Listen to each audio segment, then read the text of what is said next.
مجيد. عادل عباس 12. سيغيب اللاعب ذو الفقار فاهم عن اللقاء، وفترة الابتعاد هي 15 يوم لن يشترك فيه حتى في التجمع الثاني. نفط ميسان بقيادة الدكتور أحمد عبد الأئمة، وافتتاح التسجيل يأتي من خلال ثلاثية لاعب السنتر الواضح بالصورة عادل عباس بالفانيلة 12 سجل. علي عبد الأمير هو من يقود نادي الحشد الشعبي، 3 نقاط مقابل لا شيء، دقيقة و20 ثانية. الحشد لم يسجل والرد يأتي سريعا، جاء رد سريعا من اللاعب علي عبد الله أفضل لاعبي الحشد الشعبي في اللقاء السابق، سجل 24 نقطة. 3-3 أولى التعادلات في اللقاء، التعادل الأول 3-3، والمباراة تتوقعها أن تكون كلوز جيم لن تحسم إلا في الثواني الأخيرة. لقاء الصدارة من سيحقق العلامة الكاملة، مواجهة تشبه مباريات الحسم المبكر، لا صوت يعلو فوق صوت الصدارة. الحشد الشعبي ونفط ميسان كلاهما يدخل الليلة بسجل نظيف، انتصاران من مباراتين، وثقة تتصاعد مع كل صافرة نهاية. الحشد الشعبي بدأ الموسم برسالة قوية عندما أسقط وصيف الموسم الماضي، ومنجد يسجل 2 بوينتس. منجد حيدر الواضح بالصورة سجل أول نقطتين إله والنقطة الخامسة الفريقة. هل سيتعادل الفريقان بتعادل الثاني؟ لكن عباس هادي قال لا، نريد التفوق بفارق نصف سلة. ثلاثية عباس هادي سجلت 6-5. هل سنشهد أعلى معدل لتسجيل النقاط في هذه المجموعة؟ هناك تكنيكال فاول على عباس هادي، اعتراضات على الطاقم التحكيمي، فاول فني سيكون رمية وتعود الكرة. الكرة كانت عند نادي نفط ميسان، لا نتمنى أن نشاهد مثل هذه الاعتراضات. عباس هادي لاعب منتخب وطني سابق تعرض لإصابة بالموسم الماضي، وعاد قدم مستويات جيدة. أي خطأ متعمد أو خطأ فني على عباس هادي سيخرج بالخطأ عدم الأهلية.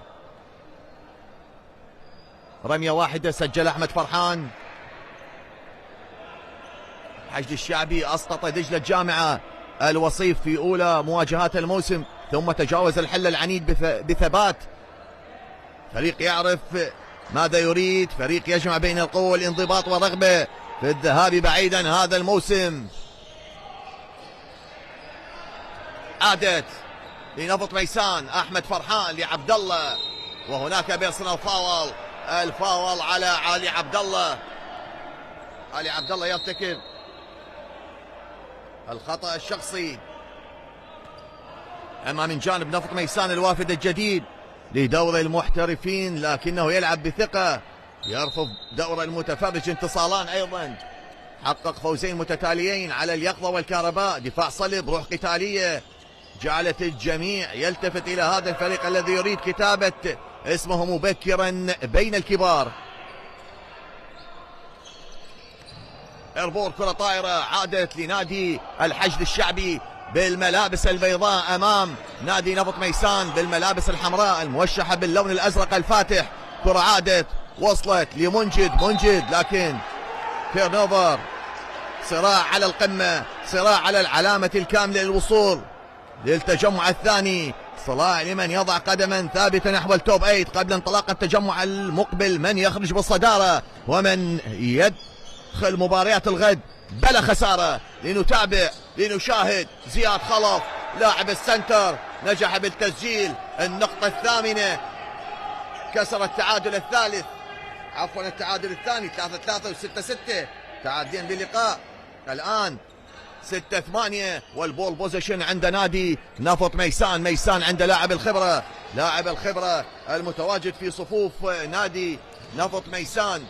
عادل عباس سجل ثلاثية، يريد تسجيل ثنائية ليتعادل الأرقام، ضاعت، لكن هناك 14 ثانية جديدة. نعم سجاد نجح، سجاد حسين الواضح بالصورة.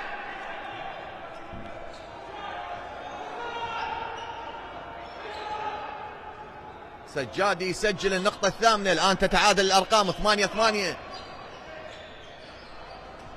5 دقائق و50 ثانية على نهاية الإكواتر الأول.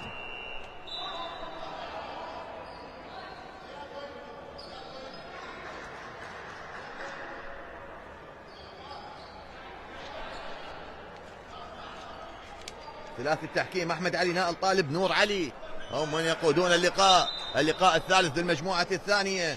من سيحقق الفوز ليواصل الصدارة بانتهاء اليوم الثالث؟ سجاد ينطلق، سجاد يحاول بالإيد الشمال، حصل على خطأ شخصي من منتظر يرتكب الخطأ الشخصي.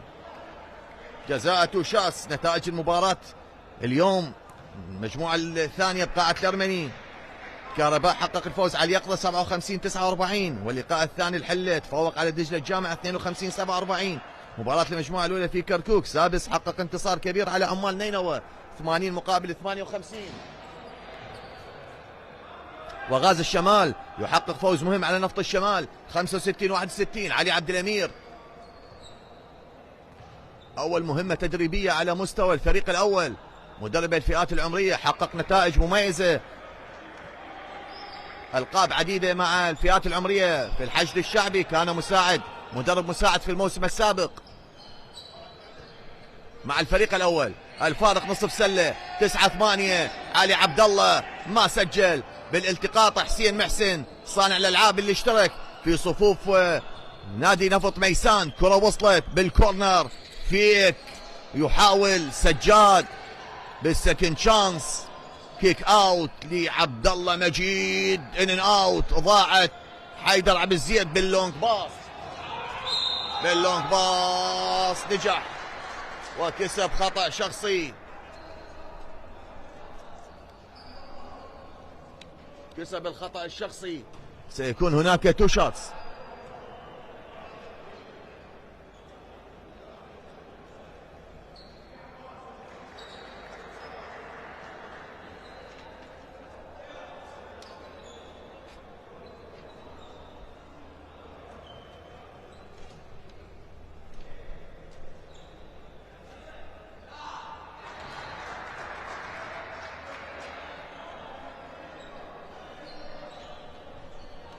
الأرقام تتعادل للمرة الرابعة،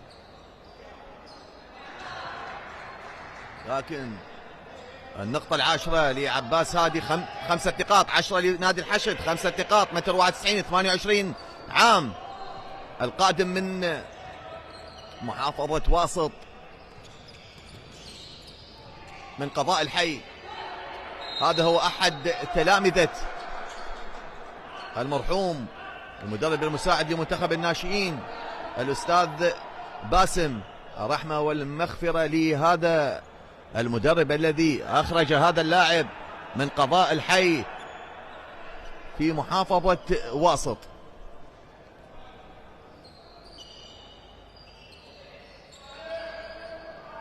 فارق نقطة، وأحمد فرحان ثلاثية بعيدة المدى. أحمد فرحان يسجل من بعيد ثلاثية جميلة ورائعة، والآن التفوق بفارق سلة 12 نقطة مقابل 10 نقاط. فرحان لاعب الخبرة ينجح بالتسجيل ضمن الاستقطابات المهمة لنادي نفط ميسان. ضاعت، لكن بالمتابعة أيضا ضاعت على مرحلتين ضيعها، وحسين محسن يحصل على خطأ شخصي. محسن حصل على الخطأ الشخصي، هذا القادم من السماوة أيضا.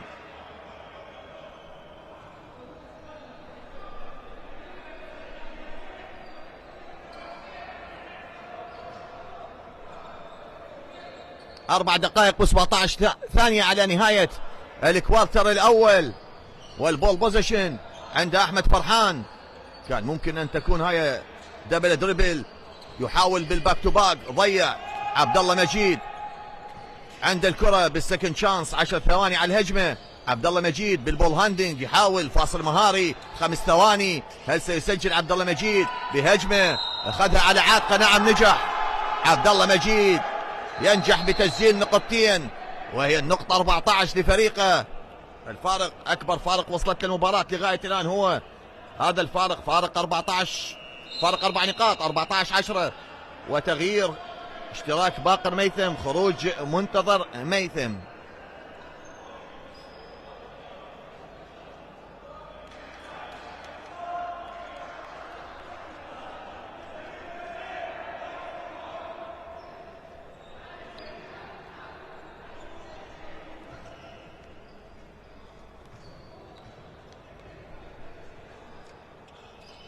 نعم 3 بوينتس بلاير عبد الله الشجيري. عبد الله مجيد النقطة 15 لفريقه، الفارق 5، 3 دقائق و8 ثواني على نهاية الكوارتر الأول. الفترة الأولى 15-10. عباس هادي يحاول، حصل على خطأ من عادل عباس. فقار فاهم يبتعد عن ما تبقى من مباريات نادي نفط ميسان.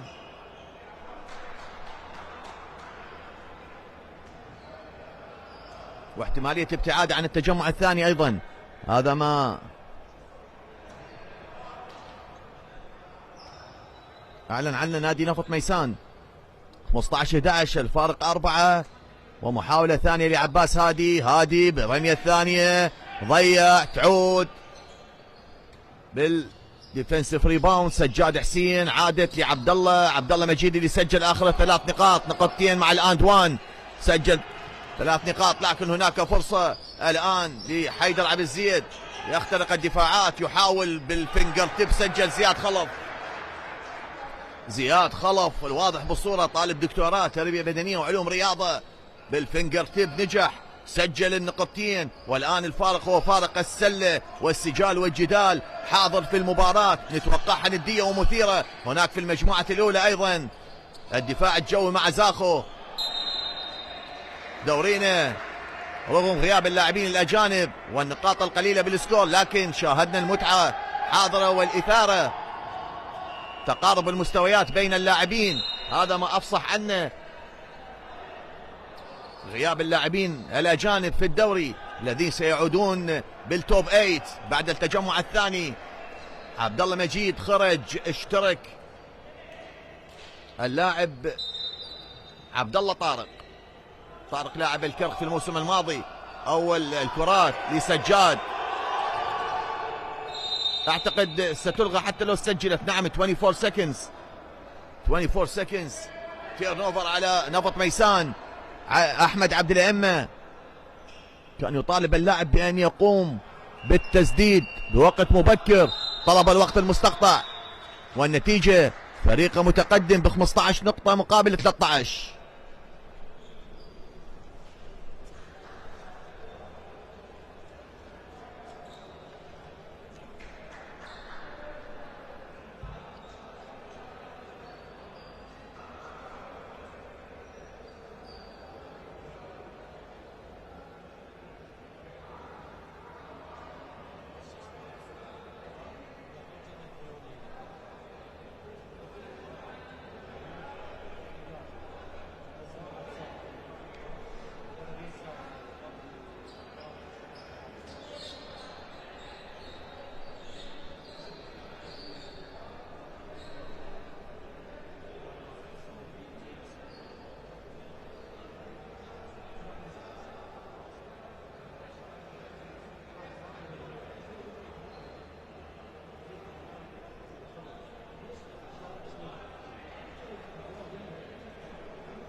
انتهى زمن الوقت المستقطع اللي طلبه الدكتور احمد عبد الأئمة، والكرة لمصلحة نادي الحشد الشعبي من السايد لاين، وصلت لباقر ميثم بوينت جارد نادي الحشد الشعبي الذي يرتدي القمصان البيضاء امام نادي نفط ميسان. الحشد بقيادة علي عبد الامير والاسيست كوتش المدرب المساعد احمد عبيد، وهناك من الجانب الاخر احمد عبد الأئمة والمدرب المساعد كلا صلاح. كرة باقر، سجل باقر، يسجل ثلاثية ليتقدم نادي الحشد الشعبي بفارق نصف سلة مع بقاء دقيقتان و15 ثانية على نهاية الكوارتر الأول. كوارتر جيد شاهدناه، استمتعنا ب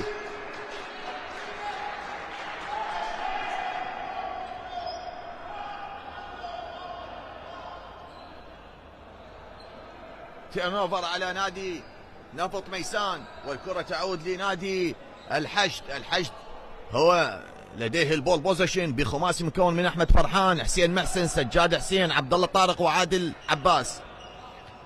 من المقابل الحشد مع باقر ميثم، حيدر عبد الزيد، علي عبد الله، عباس هادي، وزياد خلف.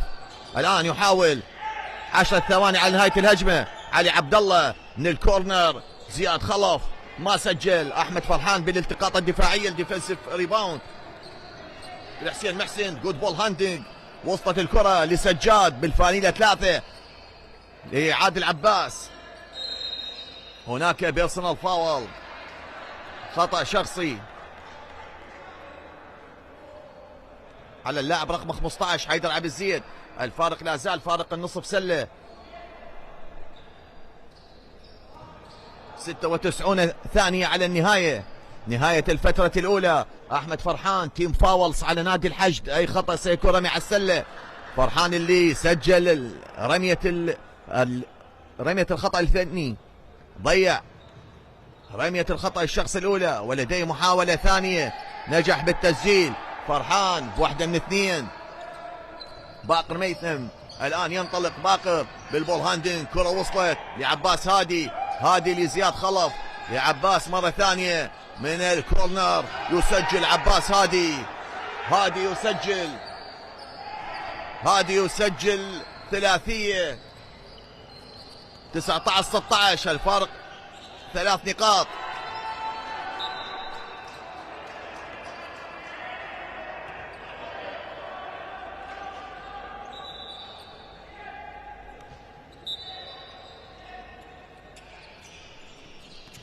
كرة عادل عباس بالاكسترا باص، عفوا السكيب باص. سجاد بالبرشر، لكن السكند شانس. احمد فرحان سجل، نعم، كرة احمد فرحان والتعادل السادس بالمباراة. 19-19، 6 تعادلات. هذا ما حرب الثلاثيات اندلعت، حرب الرميات البعيدة بدأت. 22-19، هل سيرد نادي نفط ميسان ايضا بثلاثية؟ الان التقدم بفارق 3 نقاط. 6 تعادلات بالكوارتر الاول، 3-3، 6-6، 8-8، 9-9، 16-16 و19-19. والان يحاول عباس بحركة فوتورك، لكن هناك خطأ هجومي.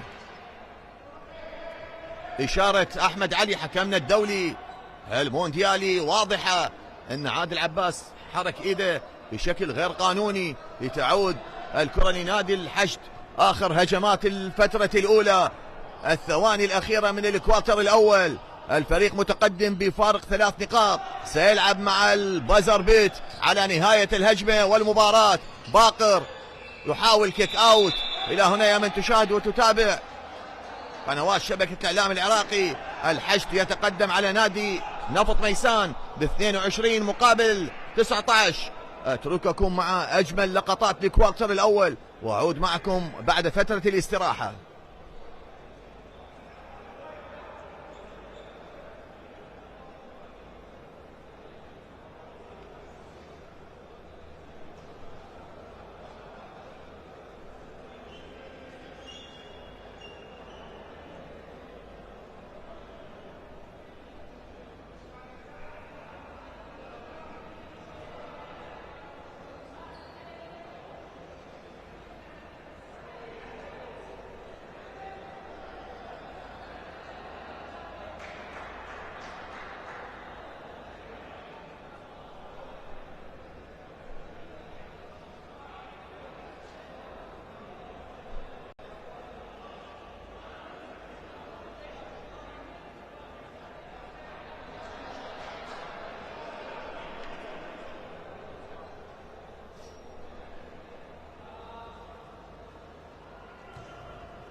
اهلا بكم من جديد.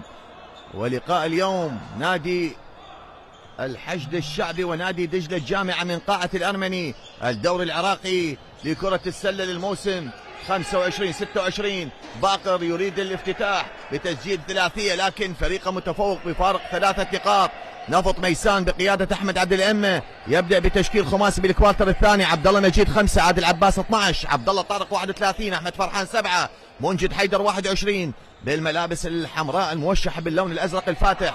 ومن الجانب الآخر بالملابس البيضاء نادي الحشد الشعبي، واللونج باص عند زياد خلف بالايزي بوينت سجل. نجح زياد خلف الواضح بالصورة من تسجيل 2 بوينتس ليكون الفارق فارق ال5 نقاط. خماسي باقر ميثم 2 وزياد خلف 4، عباس هادي 34 بالفانيلة 0، علي عبد الله وحيدر عبد الزيد رقم 15. الكوارتر الأول انتهى بنتيجة 22-19، الآن 24-19. ما سجل نفط ميسان لغاية الآن، والآن يرتكب التيرن اوفر. نفط ميسان يرتكب التيرن اوفر، فارق 5. هسه تعود الكرة لنادي نفط ميسان. نعم أحمد علي، قرار التحكيمي هو لمصلحة نادي الحشد الشعبي.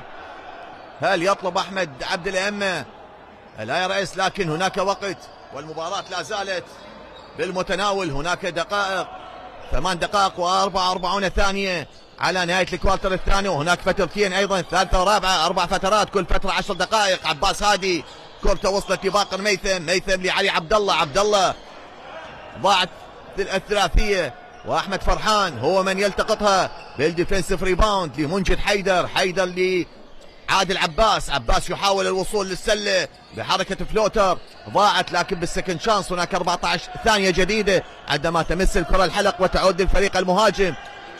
عادل بلوك شات من زياد خلف، تعود لعباس هادي لباقر ميثم يحاول مع استخدام اللوحة ضيع. عبد الله طارق يلتقط الالتقاط الدفاعية. أحمد فرحان بالاكسترا باص لعبد الله مجيد، ضاعت من عبد الله مجيد، وهناك بوش دفع على عادل عباس اعتقد. نعم عادل عباس يرتكب البيرسونال فاول. هل هو الخطأ الشخصي الثالث؟ عادل عباس بالفاول ترابل، استعجل بارتكاب 3 أخطاء شخصية. يخرج ويشترك سجاد حسين بديلا عنه.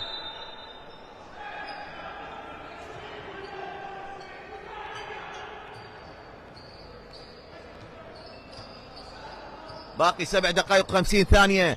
نفط ميسان لم يسجل أي نقطة لغاية الآن، الفارق 5 للحشد. الكوارتر الأول انتهى 22-19. 3-0 ران لنادي الحشد. منجد الآن حيدر للكورنر، عبد الله مجيد يلعب الكرة تصل، عادت لعبد الله مجيد.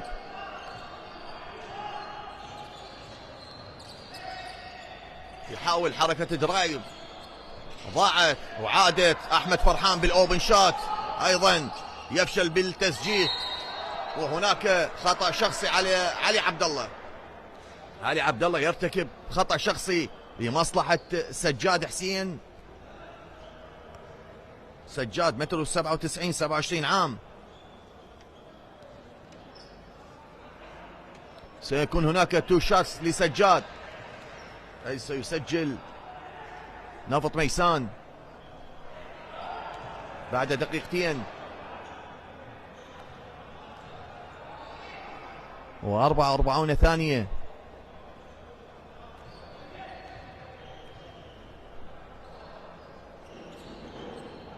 أول نقاط نادي نفط ميسان بالكوارتر الثاني 24-20، وعندنا سكاوتنج الكوارتر الأول.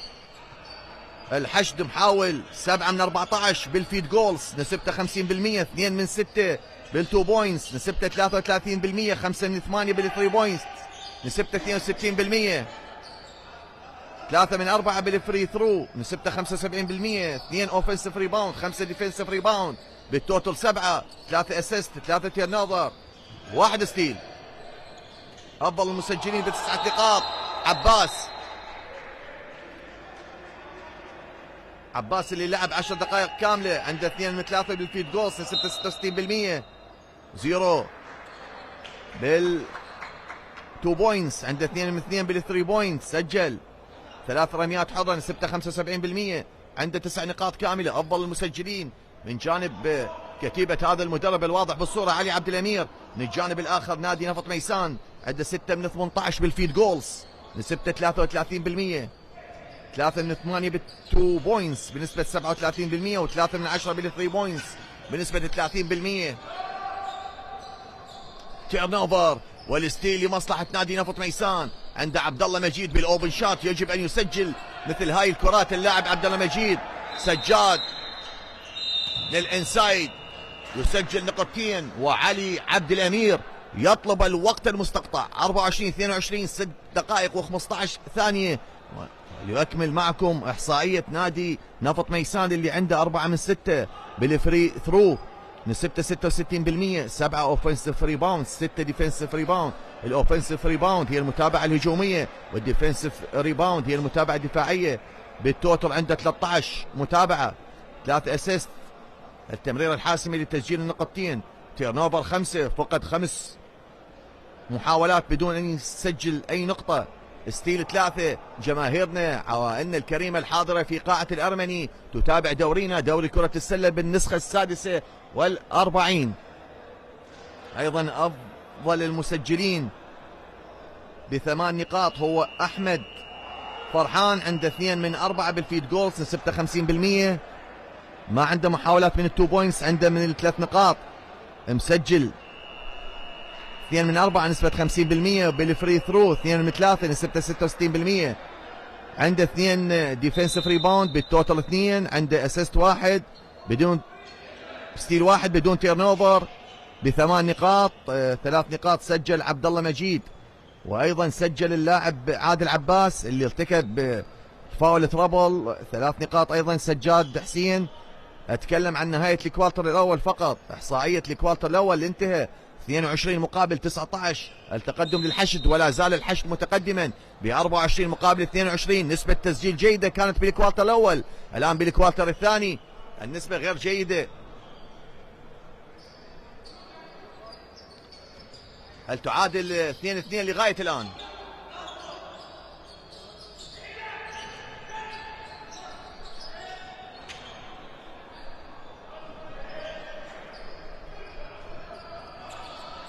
ثلاث نقاط سجلها نادي نفط ميسان مقابل نقطتين لنادي الحشد. وهناك اوفنسيف فاول من عبد الله مجيد على اللاعب باقر ميثم، ارتكب خطا هجومي. تيرن اوفر يعتبر بدون المحاوله على السله. عبد الله مجيد والخطا الشخصي، واحمد عبد الائمه.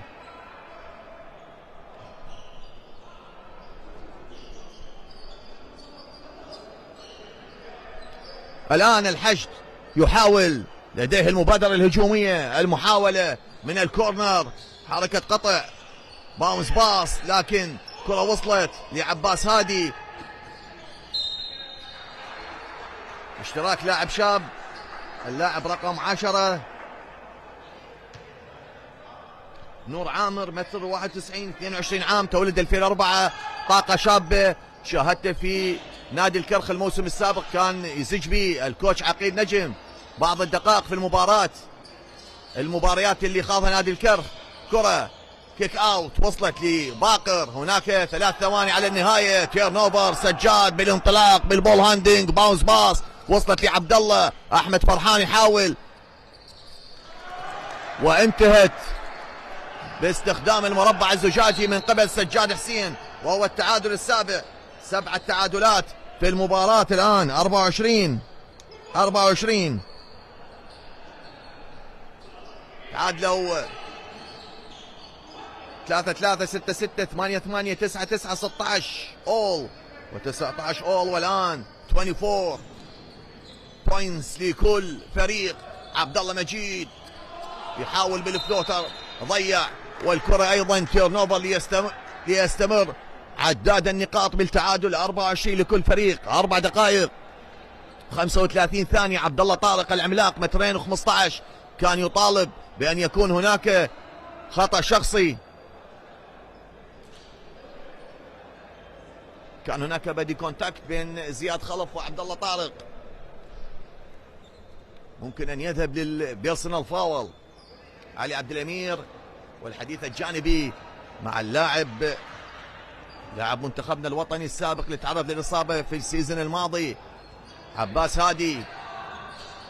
الان الكره عند عباس. زياد خلف يخترق الدفاعات، يحصل على خطأ شخصي، سيقف على خط الرميات الحرة. زياد خلف سيقوم بتو شوتس من الخط الذي يبعد عن خط البيز لاين 5 أمتار و80 سنتيمتر.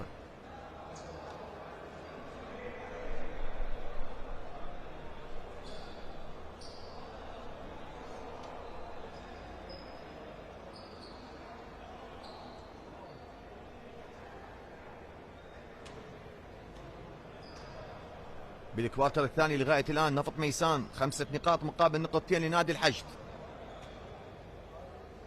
الفترة الأولى انتهت 22-19.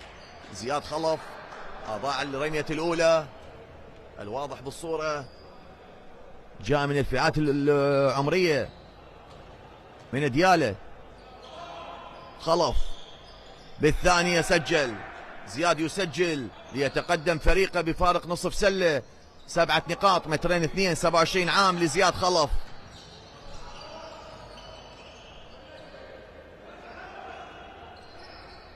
الآن روتيشن، تدوير الكرة، منجد يعود للتشكيل الخماسي وعبد الله مجيد. باونس باص لعبد الله طارق هل ينجح بالتسجيل؟ حصل على خطأ شخصي من عباس هادي. زملاء كانوا في الموسم الماضي مع كتيبة الكناري. احتكاك طبيعي بين اللاعبين، خطأ شخصي. هناك كرة من السايد لاين، 2 فاولز على عباس هادي، خطأين. 3 دقائق و58 ثانية على نهاية الفترة الثانية الشوط الأول. سجاد لعبد الله طارق. هناك 10 ثواني على الهجمة. منجد حيدر يختار الحل البعيد، ان اوت، ضاعت، تعود للحشد. الحشد الآن بالانطلاق، كتيبة علي عبد الأمير والمساعد أحمد عبيد يريد تحقيق العلامة الكاملة أمام نادي نفط ميسان اللي عنده انتصارين أيضا. من سيتصدر المجموعة باليوم الثالث؟ المجموعة الثانية. كرة وصلت، يحاول بها باقر يريد إيصال الكرة، نعم، باونس باص عند منتظر يضيع نقطتين التسجيل بعدما حاول من الميدرينج. عبد الله طارق الآن هناك تفوق عددي بالهجوم، يحاول كرة، اليوب ضيع الشو اللاعب سجاد. كرة كانت ممكن ان تسجل، وعباس هادي وعبد الله طارق ينجح من اعلى نقطة بخطف الكرة. وهناك بيرسونال فاول.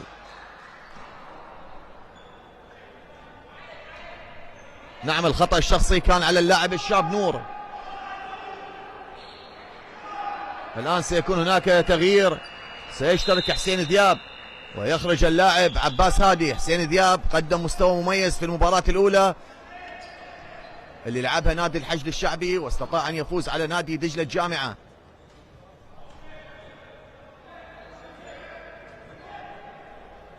ثلاث دقائق و7 ثواني، الفارق نصف سلة، ونتيجة الكوارتر الثاني لغاية الآن هي 5 نقاط مقابل 3.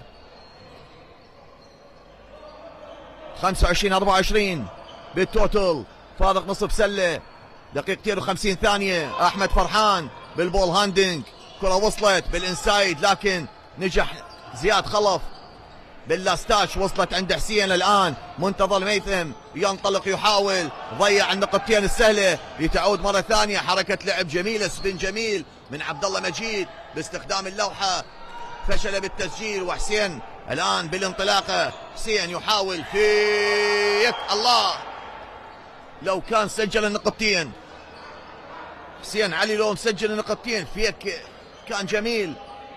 ومنتظر ميثم ضيع كرة ثانية على التوالي.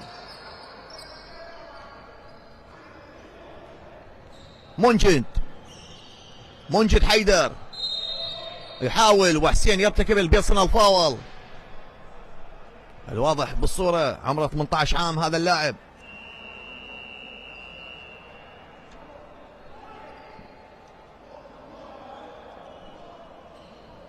خروج نور وعودة علي عبد الله لخماسي التشكيل. عفوا منتظر ميثم هو من خرج، ويعود علي عبد الله لخماسي التشكيل مع نور وحسين علي وزياد خلف باقر ميثم.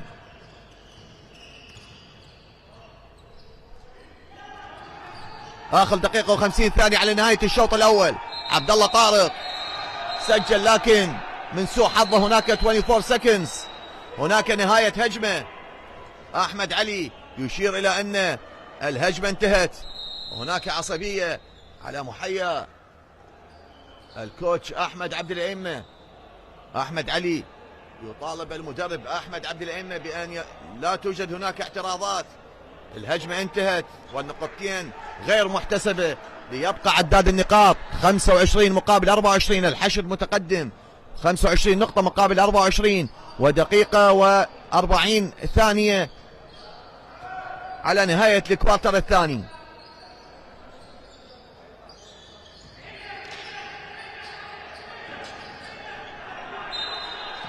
تير نوفل على الحشد، الكرة تعود لمصلحة نادي نفط ميسان. ميسان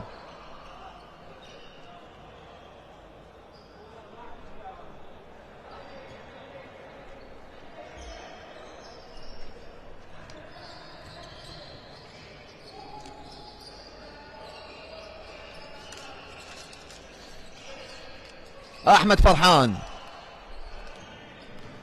رقم 7 يحاول، كرة ابتعدت منذ خروج اللاعب عادل عباس. لم يشاهد النقاط من اسفل السلة، كرة وصلت بالاكسترا باص، يحاول باقر ميثم، عادت لعلي عبد الله. عبد الله بالاوبن شوت سجل، علي عبد الله يسجل ثلاثية ويجبر الكوتش احمد عبد الائمة على طلب الوقت المستقطع. الحشد 28 مقابل 24 نقطة لنادي نفط ميسان، 6 نقاط لعلي عبد الله، متر 98 34 عام، وقت مستقطع للكوتش احمد عبد الائمة.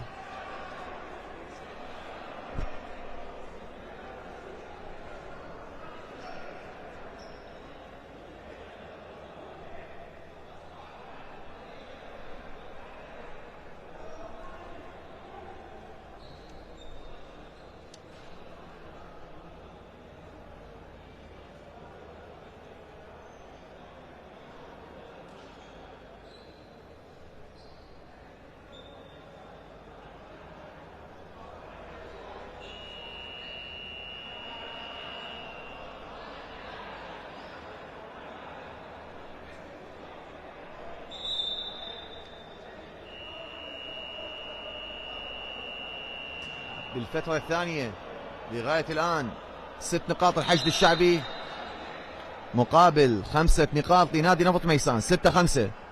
الفترة الأولى انتهت 22-19 والآن النتيجة 28 الحشد الشعبي مقابل 24. هناك 58 ثانية على نهاية الفترة الثانية. سجاد حسين مع حسين علي، سجاد 27 سنة، حسين علي 18 سنة. كرة تعود عند نادي نفط ميسان، لعبت باللونج باص، سجاد حركة السكرين. الآن اشتراك لاعب نادي نفط ميسان علي حسين رقم 14 مترين 5، هو شقيق اللاعب سجاد حسين، 30 عام لعلي حسين، ويحاول سجاد بالسكند شانس، وعلي حسين اللي اشترك بديل لعبد الله طارق على مرحلتين ما سجل. كرة تعود لنادي الحشد، الحشد بالانطلاق، هذا اللاعب سريع جدا وينجح بالتسجيل. السرعة شاهدته لأول مرة في بطولة للفئات العمرية، شاهد الارتقاء، طبها باليمين انهاها بالايد الشمال امام تشجيع بنج نادي الحشد. شاهدته بالفئات العمرية، كان مع نادي الناصرية، اشرف على تدريبه حسين جليل الكابتن لاعب نادي الناصرية السابق، قدم مستوى رائع وتوقعت ان يكون احد نجوم اللعبة. الى هنا ينتهي الكوارتر الثاني. الشوط الاول 30 نقطة نادي الحشد الشعبي مقابل 24 نقطة نادي نفط ميسان. استراحة ما بين الشوطين واعود معكم لاكمال احداث اللقاء.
اهلا بكم من جديد يا من تشاهد وتتابع مباريات الدوري العراقي للموسم 25-26. اللقاء اليوم يجمع نادي الحشد الشعبي وفريق نادي نفط ميسان الذي يرتدي الملابس الحمراء الموشحة باللون الازرق. الحشد الشعبي بالملابس البيضاء بقيادة علي عبد الامير، وهناك احمد عبد الامه في نفط ميسان. ثلاثي التحكيم احمد علي ونائل طالب ونور علي. كرة ومحاولة ونهاية 24 سكندز. الفترة الأولى كانت لمصلحة الحشد 22-19، بالفترة الثانية 8-5 أيضا للحشد. الشوط الأول انتهى 30-24، والآن ينطلق الكوالتر الثالث. منجد حيدر هو من يقوم بصناعة اللعب، أحمد فرحان، سجاد حسين، عبد الله طارق وعادل عباس اللي عنده 3 أخطاء شخصية. أما خماسي نادي الحشد حيدر عبد الزيد 15، زياد خلف 4. زياد خلف أنا نوهت أنه من ديالة، لكن آسف هو من صلاح الدين. نعم، هناك كان الدكتور أحمد نجم يعمل مع الفئات العمرية، خرج لنا هذا اللاعب.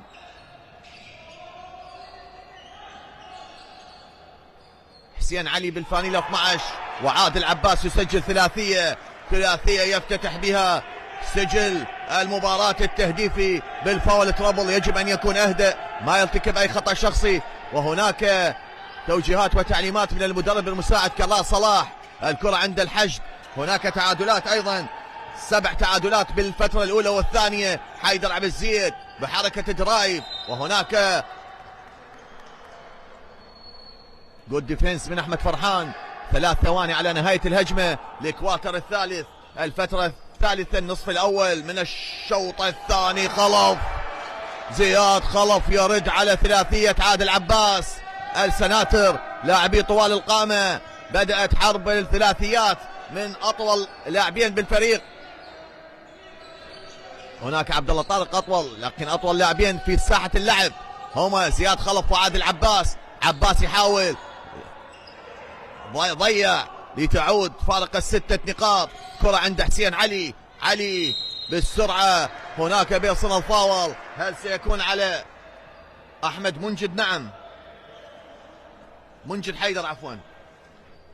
إحصائيات الفترة الأولى والثانية النصف الأول: 10 من 28 للحشد الشعبي بالفيد جولز بنسبة 35%، 4 من 13 بالتو بوينتس بنسبة 30%، 6 من 15 بالثري بوينتس بنسبة 40%، 4 من 6 بالفري ثرو بنسبة 66%، 4 اوفنسيف ريباوند، 15 ديفنسيف ريباوند، بالتوتال 19 ريباوند لنادي الحشد، 5 اسيست، 7 تيرن اوفر، 3 ستيل. افضل المسجلين ب7 نقاط هو زياد خلف، 6 نقاط سجل علي عبد الله، ب3 نقاط كل من باقر ميثم وحيدر عبد الزيد، ونقطتين سجلها حسين علي. لكن افضل مسجلين بالنقاط هو عباس هادي، 9 نقاط، تأثيره 14، عنده 2 من 5 بالفيد جولز نسبة 40%، مسجل ثلاثيتين بنسبة 66% من 3، 3 من 4 بالفري ثرو نسبته 75%، 3 عنده ديفنسيف ريباوند، 4 اسيست، تيرن اوفر ما عنده، ستيل 2. نسبة جيدة للاعب عباس هادي العائد من الإصابة. الآن 33-27، واحدة من 2 سجل وعادت لتعود. الآن الكرة عند عباس هادي، هادي أفضل مسجلين بالشوط الأول. الله يا حسين، حسين علي يسجل ال2 بوينتس باستخدام اللوحة بوجود 3 مدافعين، ارتقى وسجل النقطتين. 35-27، الحشد يتقدم على نادي نفط ميسان بفارق 8 نقاط لغاية الآن بالفترة الثالثة. نفط ميسان اللي عنده بالفيد جولز 8 من 36 نسبة 22%، 5 من 22 بنسبة 22% أيضا، 3 من 14 بالثري بوينتس نسبة 21%، بالفري ثرو رميات الحرة 5 من 8 نسبة 62%، 13 اوفنسيف ريباوند، عدد ممتاز لنفط ميسان، 15 ديفنسيف ريباوند بالتوتال 28، 4 اسيست، تيرن اوفر 10، 6 ستيل، 10 تيرن اوفر هواي بالمباراة، عدد كبير. افضل مسجلين ب8 نقاط كل من أحمد فرحان واللاعب سجاد حسين. نعود لأحداث المباراة، هذا كل ما يخص إحصائية الكوارتر الأول والثاني. شكرا للجنة الإحصاء اللي وافونا بكل ما يخص ديسكاونتنج الجيم.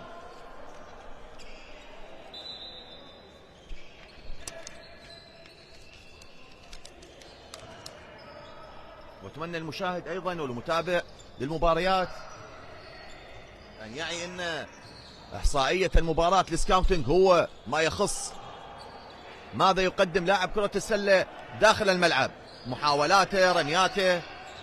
ايضا الان تعود سجاد يحاول بدرايف، ضيع سجاد المحاوله. يجب ان يكون لدينا وقت لنتحدث.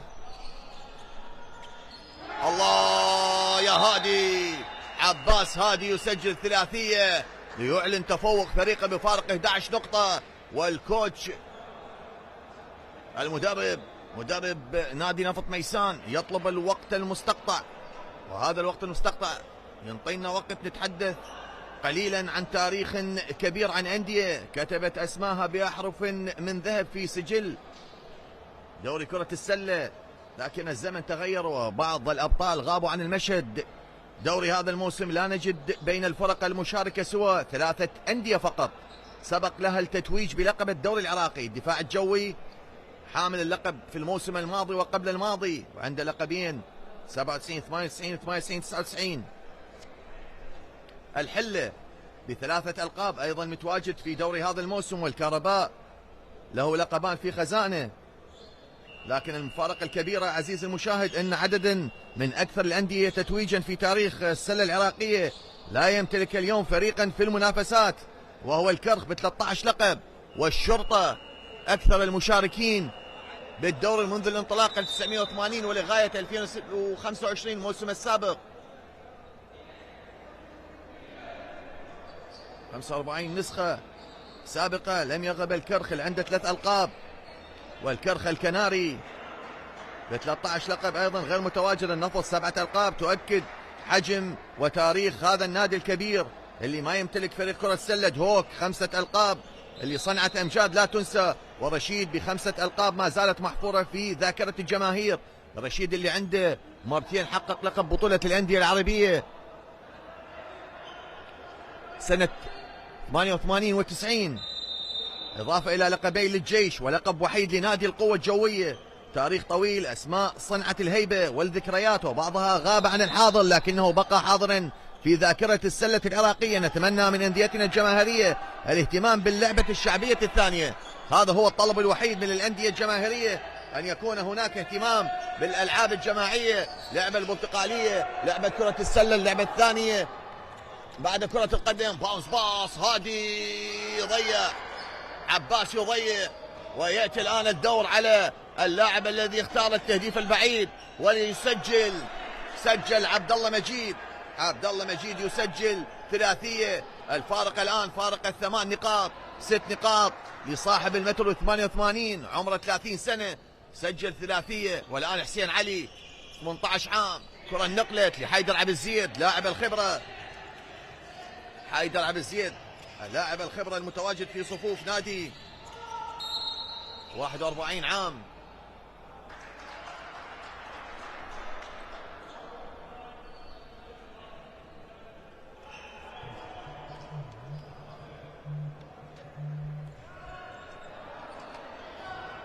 الآن 38-30، 5 دقائق و21 ثانية على نهاية الكوارتر الثالث.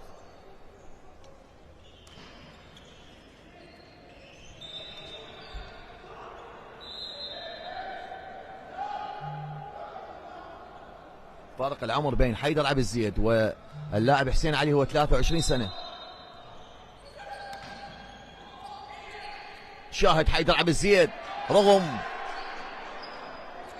تقدم بالعمر لكن لا زال يقدم اللمحات واللمسات في صفوف نادي الحشد الشعبي، لاعب الخبرة، سجل النقطتين الأخيرة. والآن منجد يحاول التسجيل من أمام علي عبد الله، عادل عباس باللاستاتش وصلت الكرة مرة ثانية بالسكند شانس. 10 ثواني على الهجمة للكوارتر الثالث. الكوارتر المهم في عالم كرة السلة، واحمد فرحان يحاول. الله يا حسين علي.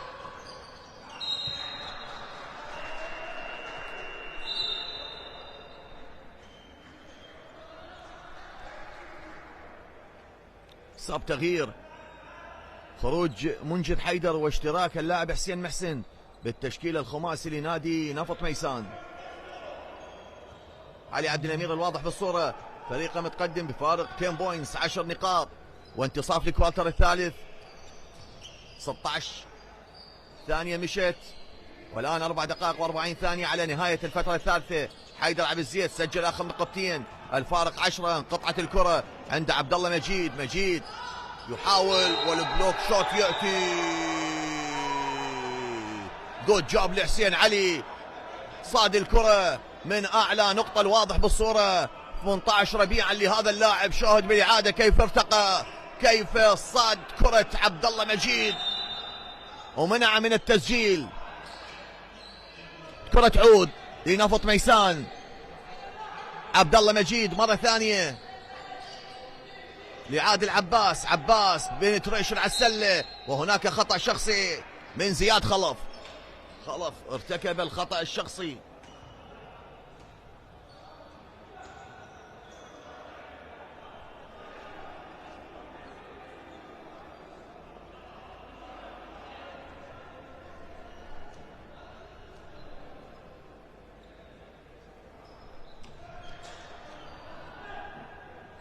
ينجح عادل عباس بتسجيل المحاولة الأولى، ولديه محاولة ثانية.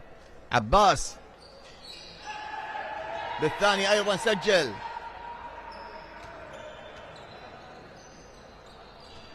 مترين 5. عادل عباس نجح بالتسجيل. 32 عام، 8 نقاط، عنده 3 أخطاء شخصية. وعلي عبد الله، علي عبد الله بثلاثية بعيدة المدى يعلن تقدم فريقه ب 43 نقطة مقابل 32. علي عبد الله نجح بالتسجيل، والآن الدور على نادي نفط ميسان. هل سيستطيع اللحاق بالكوارتر الثالث بنادي الحشد أم الحشد سيحقق العلامة الكاملة؟ اللونج باص عند حسين. حسين جود فيك، لكن اعتقد هناك ترافل فايوليشن. نعم ترافل فايوليشن على حسين علي. نجح بالفيك، لكن الآن زياد خلف يخرج ويشترك. منتظر الميثم، أيضا حيدر عبد الزيد، وهناك لاعب السنتر رقم 23 محمد سيف الدين. تبديل ثنائي، ونفط ميسان لديه المبادرة والمحاولة، ومحمد سيف الدين يرتكب البيرسونال فاول، الخطأ الشخصي لعبد الله مجيد.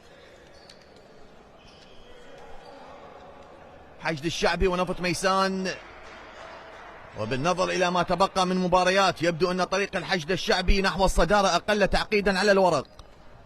فريق إذا ما حقق الانتصار اليوم تنتظره مواجهتين أمام اليقظة والكهرباء، ما يمنحه فرصة ذهبية للحفاظ على نسقه التصاعدي ومواصلة الابتعاد في القمة.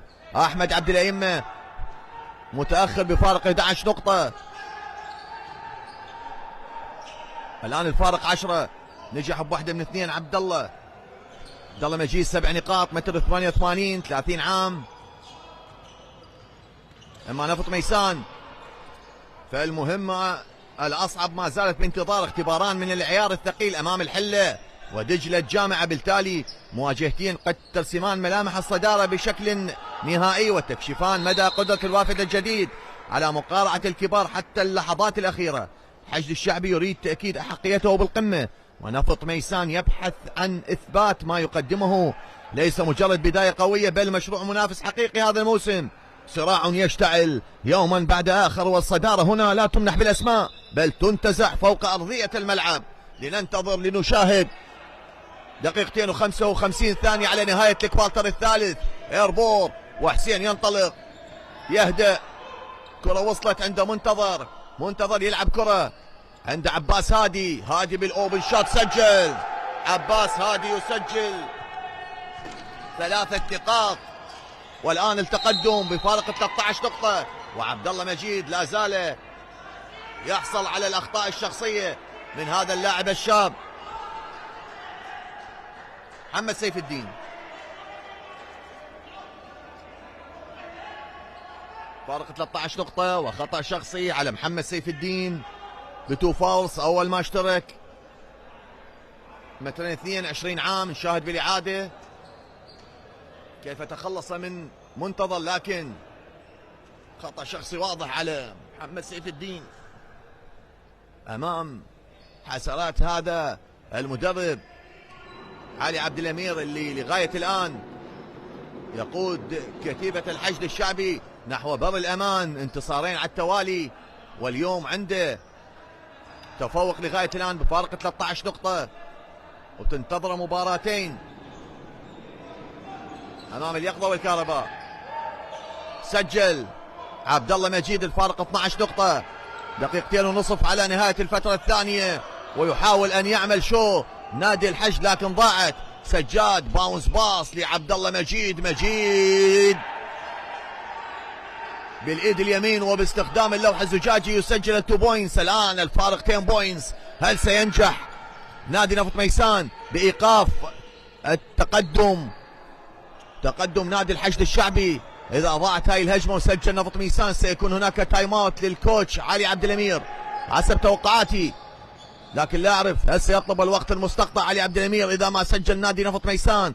وصل الفارق الى فارق 13 نقطة، الان الفارق 10. والبول بوزيشن عادل عباس والملازمة من هذا اللاعب الشاب. ينجح يوصل الكرة لحسين محسن اللي ضيع. ايزي بوينت، ايزي بوينت من حسين محسن، ضاعت بعد تمريرة ولا اروع من عادل عباس. الان الكرة والحيازة والاستحواذ، 1.5 دقائق 90 ثانية على نهاية الكوارتر الثالث. عند علي عبد الله، عبد الله بثلاثية ان اوت. عادل عباس بالالتقاط الدفاعية عنده 3 اخطاء شخصية، لغاية الان ما سوى اي خطأ منذ الاشتراك بالكوارتر الثالث. كرة وصلت لاحمد فرحان اللي من بعيد دائما يختار التسديدات البعيدة. ضيع احمد فرحان لتعود مرة ثانية للحشد بالملابس البيضاء بقيادة علي عبد الامير بمواجهة نادي نفط ميسان اللي يقوده احمد عبد الائمة. المباريات التي تأتيكم من خلال قنوات شبكة الاعلام العراقي بالتعاون مع شركة عشتال للانتاج والتسويق الرياضي. سجل رائع لغاية الان. يومين على التوالي كان هناك 12 مباراة، واليوم 3 مباريات لكل مجموعة. بالمجموعة 18 مباراة من الدوري، جميع المباريات نقلت. دوري كرة السلة قنوات شبكة اعلام العراقي حاضرة دائما وبقوة لنقل دوريات الالعاب الجماعية والفردية. كرة عود، 50 ثانية أخيرة، الفارق 10 نقاط. تدوير كرة، روتيشن، وهناك نعم دبل دربل، أعتقد دبل دربل، تيرن اوفر على الحشد. لكن نفط ميسان هل سيستغل تباطؤ نادي الحشد الشعبي؟ كرة وصلت لسجاد حسين، حسين يريد إيصال الكرة لعادل عباس. هناك اللاعب الشاب اللي دافعه، ممكن أن يستغل عادل عباس هذا الشيء. كرة لسجاد يحاول من الميدرينج، سجل نعم. الفارق 8. الفارق الآن هو فارق 8 نقاط، 38-46، وهناك 20 ثانية على نهاية الفترة الثالثة. عباس هادي سيلعب على مبدأ ال 24 seconds نهاية الهجمة ليحاول على السلة. هناك 6 ثواني، 5 4. سجل عباس هادي، يسجل، والكرة عند نادي نفط ميسان، وهناك 2 ثانيتين على نهاية الفترة الثالثة.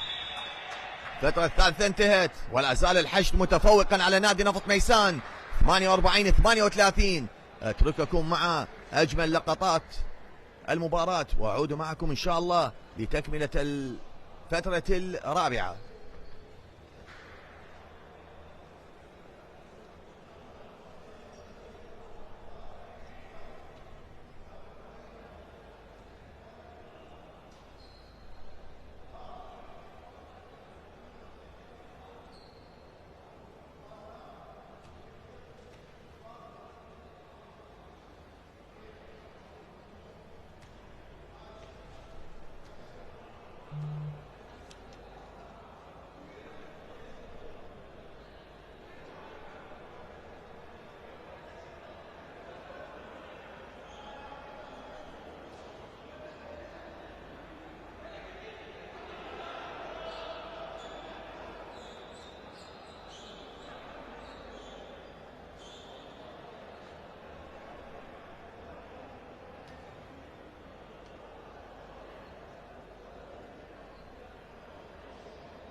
ارحب بكم مجددا مشاهدي ومتابعي قنوات شبكة اعلام العراقي في كل مكان،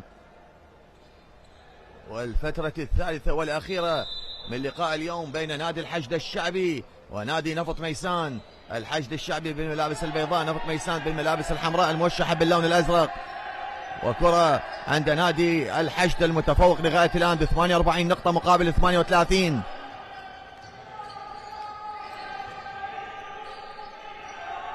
عباس هادي 34-15، حيدر عباس وحسين علي 12 ومحمد سيف الدين 23 ومنتظر ميثم 1.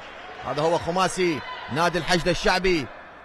اما نادي نفط ميسان 7 احمد فرحان 21 منجد حيدر واشتراك علي الامين بالفانيلة 23.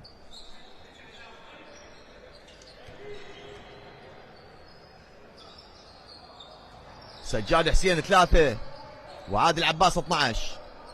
هذا هو خماسي نادي نفط ميسان. عباس حاول ضيع لونج باص وصلت عنده منتظر الان على 3 بوينتس يهدأ الفارق 10. حيدر عبد الزيد يسجل ثلاثية يفتتح الكوارتر الرابع بثلاثية بعيدة المدى لكوارترات الثلاثة. الله على التمريرة من سجاد لكن عادل عباس ضيع. بالفترة الأولى 22 الحشد الشعبي 19 نفط ميسان. بالفترة الثانية 8 الحشد الشعبي 5 نفط ميسان. الشوط الأول 30-24. الفترة الثالثة 18 حشد الشعبي 14 نفط ميسان. بدلت الفترة الرابعة 48-38 لكن الآن 51 3-0 ران لمصلحة فريق نادي الحشد الشعبي. أحمد فرحان يعادل أرقام الكوارتر الثالث 3-3 لكل فريق، لكن لا زال فارق ال10 نقاط الواضح بالصورة. أحمد فرحان عنده 11 نقطة، متر 90 39 سنة. القادم من نادي الشرطة، لعب للشرطة في الموسم السابق. والآن عباس هادي هو بالبول هاندينج يحاول. منتظر أيضا يريد الثلاثية، يسجل، ينجح بالتسجيل، ينجح بإضافة 3 نقاط. 54 يعود الفارق إلى 13 نقطة. 54-41. عادل عباس لسجاد حسين. هل سنشاهد ثلاثية مرة أخرى؟ الآن 6-3 بالكوارتر الرابع.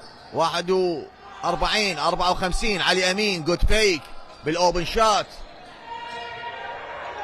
فشل بالتسجيل. حيدر عبد الزيد باللونج باص لعباس هادي. منتظر يحاول، منتظر ميثم يضع نقطتين. وأحمد عبد الأمة يطلب الوقت المستقطع. 56 نادي الحشد الشعبي، 41 نقطة نادي نفط ميسان.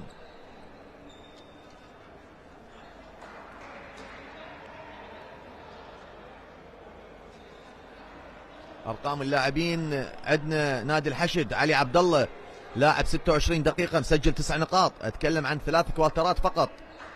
منتظر ميثم 13 دقيقة لم يسجل اي نقطة. عنده بال2 بوينتس 4 محاولات غير ناجحة. بال3 بوينتس عنده محاولة. عنده 2 اوفنسيف ريباوند. بالفيد جول عنده 0 من 5. باقر ميثم 12 دقيقة و55 ثانية 3 نقاط. زياد خلف 26 دقيقة و52 ثانية 10 نقاط. 13 دقيقة و16 ثانية لحسين علي مسجل 4 نقاط. 5 نقاط لحيدر عبد الزيد ب 21 دقيقة لعب و57 ثانية و27 دقيقة لعب و36 ثانية. عنده 17 نقطة هو عباس هادي افضل مسجلين بالفيد جولز 5 من 10، 1 من 5 بال2 بوينتس.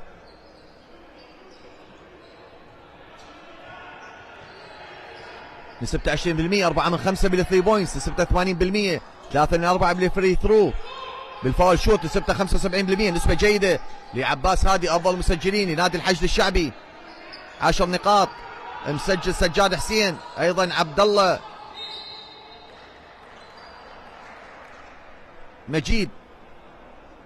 كل لاعب مسجل 10 نقاط. افضل مسجلين 8 نقاط مسجل احمد فرحان وعادل عباس،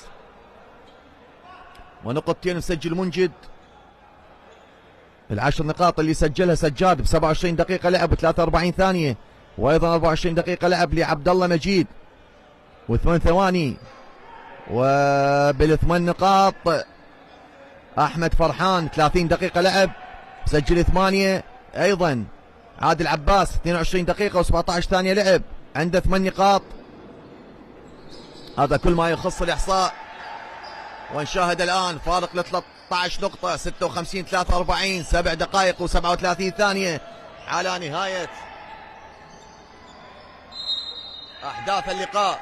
وهناك على سهم الحيازة والاستحواذ تعود الكرة لنادي نفط ميسان بعد المسك بين اللاعبين.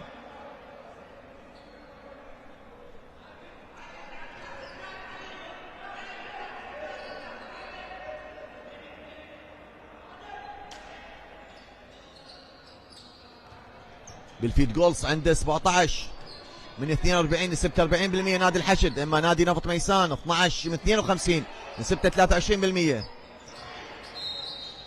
نعود الان نترك سكاوتينج الاحصائيات.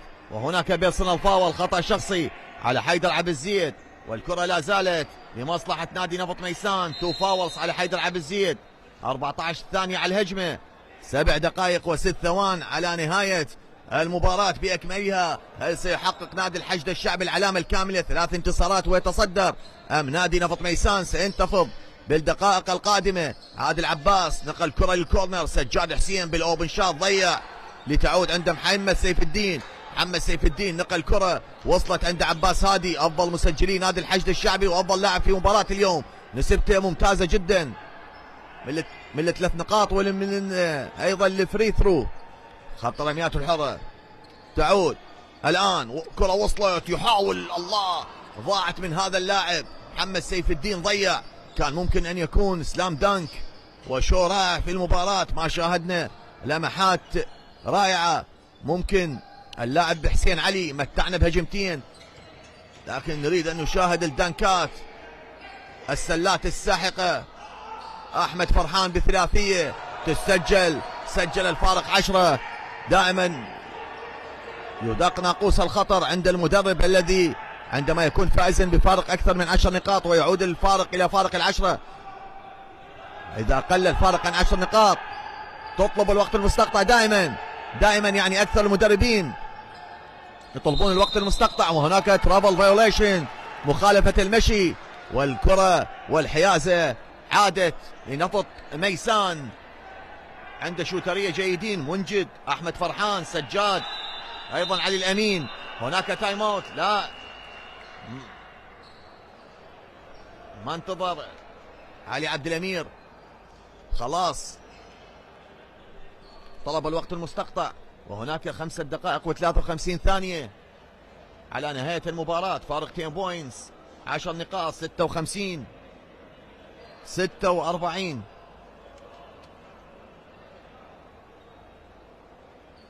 على مستوى النقطتين بالكوارترات الثلاثة 7 من 20 لنادي الحشد الشعبي، ونادي نفط ميسان عنده 7 من 31. نسبة الحشد الشعبي هي 35%، نسبة نفط ميسان 22%. من 3 نقاط 10 من 22 لنادي الحشد الشعبي، نسبته 45%. نادي نفط ميسان عنده 5 من 21، نسبته 23%. على مستوى الرميات الحرة نفط ميسان 9 من 14، نسبة 64%. نادي الحشد عنده 4 من 8، نسبة 50%. المتابعات الهجومية والدفاعية الحشد الشعبي عنده 30، 36 لنادي نفط ميسان. تيرن اوفر 13 ب 13 الحشد ونفط ميسان. الديفنسيف ريباوند 24 للحشد مقابل 21 لنادي نفط ميسان. 6 اوفنسيف ريباوند للحشد مقابل 15 لنادي نفط ميسان. نعود للمباراة. هل سيستطيع العودة نادي نفط ميسان واللحاق بعد أن كان هناك 7 تعادلات في المباراة؟ تعادلوا بالنقطة 3 و6 و8 و9 و16 و19 و24، لكن الآن هو فارق 10 نقاط والكرة لا زالت عند نادي نفط ميسان. هل سيسجل ثلاثية أحمد فرحان؟ عادل عباس كرة بالكورنر، علي أمين اللي كسب خطأ شخصي بذكاء. أعتقد سيكون هناك 3 رميات حظة لهذا اللاعب القادم من محافظة المثنى من مدينة السماوة. هناك مدربين أيضا عملوا مع الفئات العمرية، مثل ما أنصفنا حسين جليل اللي خرج لنا اللاعب حسين علي. أيضا هناك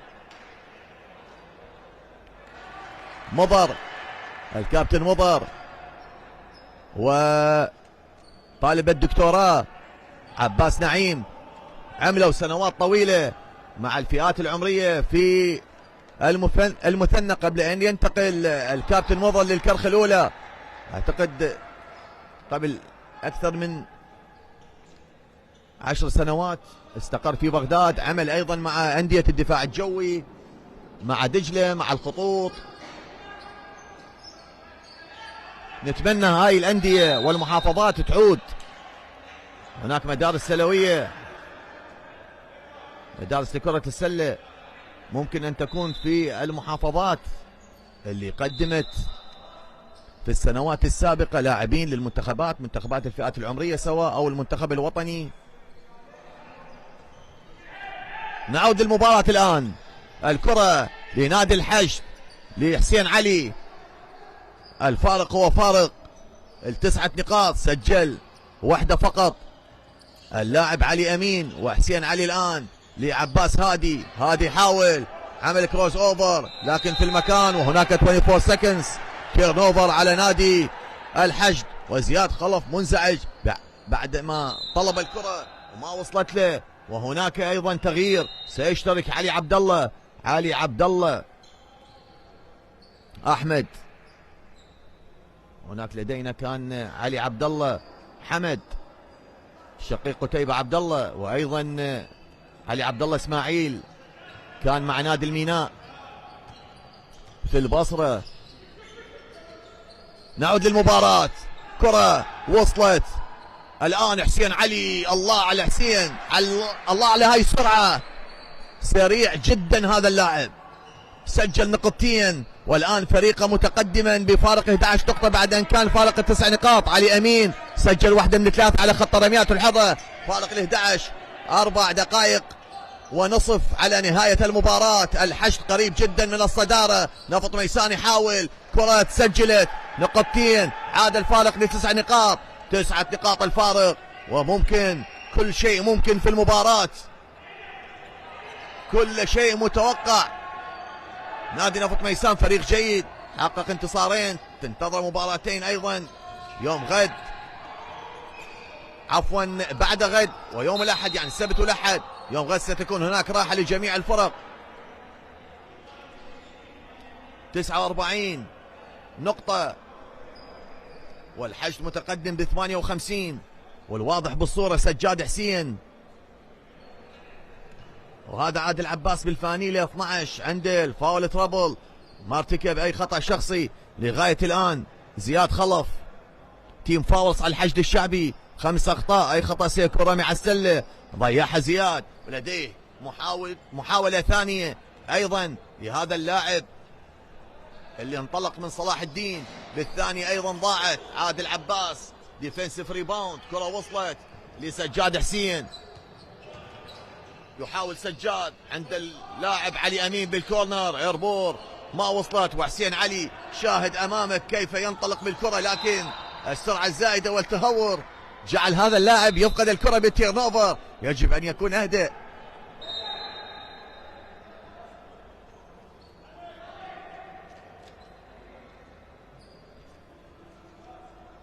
الكوارترات ل3 نذكر 22 الحشد، 19 نفط ميسان، 8-5 الحشد تقدم بالفترة الثانية. الشوط الأول 30 الحشد، 24 نفط ميسان، 18-14 الفترة الثالثة. بدأت الرابعة 48-38، والآن احنا نلعب وباقي 3 دقائق و40 ثانية على النهاية. 49-58.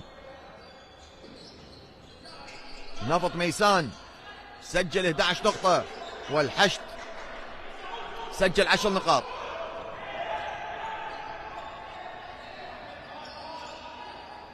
كرة وصلت منتظر الميثم يحاول ينجح ويحصل على الاند وان، حصل على الخطأ الشخصي، سجل نقطتين 60 49 الفارق 11 ولديه رمية إضافية. هل سيكون بال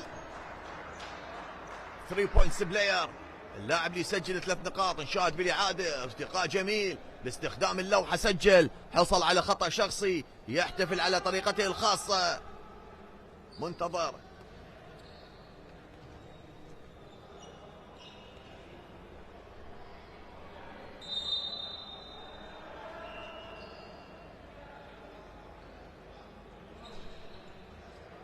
الكوتش علي عبد الامير اول مهمة تدريبية على مستوى الفريق الاول نجح بها، 3 انتصارات على التوالي، 6 نقاط. الفائز بكرة السلة يحصل على نقطتين والخاسر يحصل على نقطة واحدة. الآن 6 نقاط لا زالت بالمتناول. نعم هناك وقت لازم، لكن فريق نادي الحشد متفوقا لغاية الآن.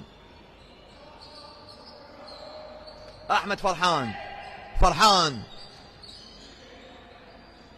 لعبد الله طارق، كيك اوت، وصلت لعبد الله مجيد بالفلوتر ما سجل، لكن هناك خطأ شخصي لعبد الله طارق. زياد خلف يرتكب الخطأ الشخصي.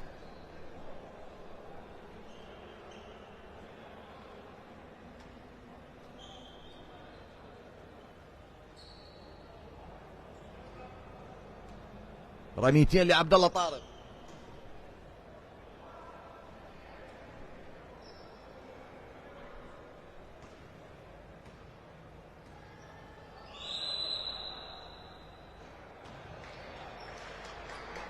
ضيع الاولى عبد الله،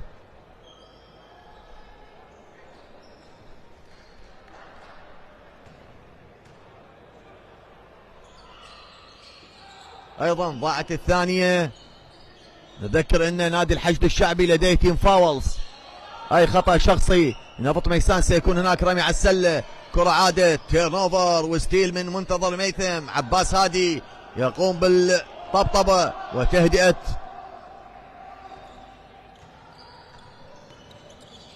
الفريق. ترافل فايوليشن مع بقاء 9 ثواني. عباس هادي ارتكب لترافل فايوليشن ولا زال فريقه متقدما 60 مقابل 49، دقيقتين و35 ثانية. ماذا سيفعل هذا المدرب؟ هل سيخسر الخسارة الأولى في التجمع؟ لنشاهد لنتابع ما تبقى من الثواني. فرحان أحمد فرحان لعب كرة كيك اوت، وصلت. يجب ان يستغل الثواني نادي نفط ميسان يجب ان يكون اسرع بالتسجيل. الان نقطتين من منجد، وهناك منجد عنده 4 نقاط، متر 88 22 سنة. والان لاست 2 مينتس، دقيقتان وتنتهي احداث اللقاء ينتهي 120 ثانية. كرة من بعيد يحاول، ضاعت. الآن الفرصة مواتية. نفط ميسان هل سيستغل ضياع هذه الرمية؟ هل سيسجل ثلاثية أم ثنائية لتشتعل المباراة مرة ثانية، لتعود الإثارة والحماس لهذا اللقاء؟ كرة تلعب من البيس لاين، وصلت لعبد الله مجيد يجب أن يكون أسرع نادي نفط ميسان. تدوير الكرة الزائد لا يجدي نفعا والفريق متأخر. أحمد فرحان جود فيك، هل سيسجل؟ ضاعت ولا زالت هناك، وصلت وخطأ شخصي. رميتين لمنجد برميتين، هل ينجح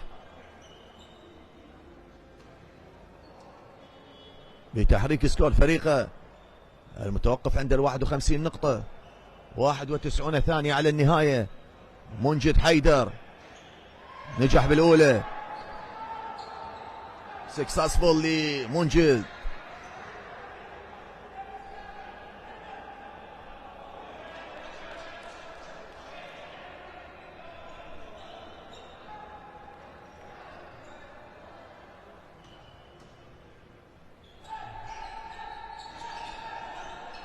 فشل بالثانية، لكن المتابعة تأتي ونقطتين 60 54. ضغط واضح من نفط ميسان، لكن قدر يطلع بالكرة. وحسين علي، عن ماذا أتكلم؟ أنا لا أخطئ بتقدير اللاعب، لاعب كرة السلة، سرعة هائلة عند حسين علي، استطاع بخطوتين أن يسبق عادل عباس ويضع الكرة بالسلة. والفارق الآن فارق ل8 نقاط، نقطتين مهمة جدا مثل ما فعلها حسين علي أمام نادي دجلة الجامعة عندما فاز الحشد في المباراة الأولى. لكن ثلاثية منجد يعيد الأوضاع، منجد يصحح المسار. الفارق 5، 57 62، دقيقة واحدة على النهاية، الفارق 5 نقاط. التايم اوت من علي عبد الأمير. ماذا تخبئ لنا الثواني الأخيرة من المباراة؟ هل سينجح نادي نفط ميسان بالعودة بالتغلب أو التعادل ونذهب للإكسترا تايم للتمديد، أم كتيبة علي عبد الأمير ستنجح بزيادة الفارق 5 نقاط؟ وهنا العنصر النسوي، العوائل المتواجدة للتشجيع والمؤازرة في قاعة الأرمني في قلب العاصمة بغداد، المجموعة الثانية اللي تقام منافساتها في هذه القاعة الجميلة، قاعة نادي الأرمني، بعد أن تعذر إصلاح وإعمار قاعة الشعب المغلقة للألعاب الرياضية المتوقفة عن العمل منذ العام الماضي. من سيتصدر المشهد ويعيد هذه القاعة للعمل؟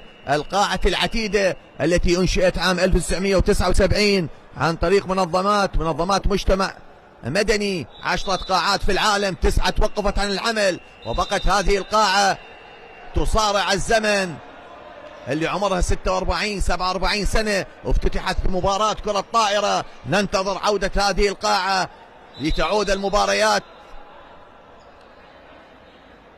هناك كانت ذكريات جميلة ورائعة للسلة العراقية. والآن الكرة والبريس فول كورت، هل ينجح بخطف الكرة نادي نفط ميسان؟ عبر بالكرة عباس هادي، يحاول تدوير كرة، وصلت عند حسين علي يحاول بالطبطبة، منتظر ميثم بالكورنر، عد تدوير كرة روتيشن، سيلعب على مبدأ 24 ثانية. هناك بيرسونال فاول اعتقد بدون تسجيل، نعم بدون ان يكون هناك رمي على السلة. 2 فاولز فقط على كتيبة نفط ميسان. هناك خطأ شخصي، الكرة ستلعب من البيز لاين أم من السايد لاين. ننتظر قرارات الكادر التحكيمي بقيادة أحمد علي ونائل طالب ونور علي.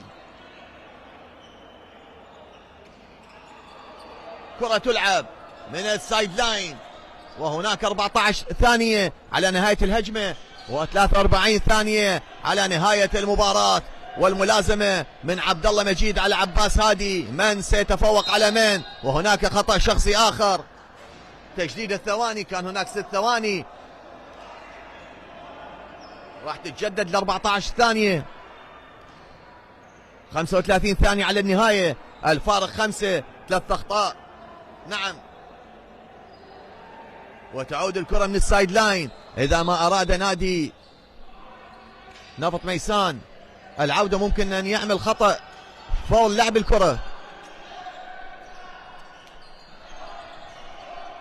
5 ثواني بالإنسايد، زياد خلف ضيع الكرة، هل سيندم عليها نادي الحشد الشعبي؟ وصلت لعبد الله طارق، أحمد فرحان هل سيسجل ثلاثية ويشعل المباراة؟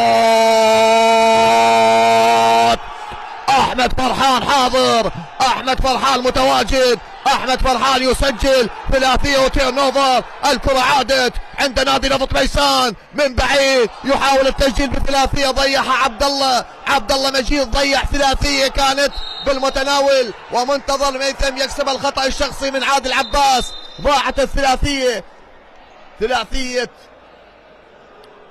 التفوق كان من الممكن أن تكون. الفارق سلة، وهناك ثانية واحدة على النهاية، وهناك رمي على السلة، نعم 2 شوتس لمنتظر ميثم سيقف على خط رميات الحظة. ثانية واحدة، مباراة أوفت بوعودها، مباراة جميلة، الإثارة والندية حاضرة، والمتعة السلوية تأتيكم من قنوات شبكة الإعلام العراقي. شكرا لكل من تعاون معنا، شكرا لرجال أمن الملاعب أيضا، والطاقم التحكيمي، طاولة التسجيل، كل من نجح لكادر شركة عشتال للإنتاج والتسويق الرياضي.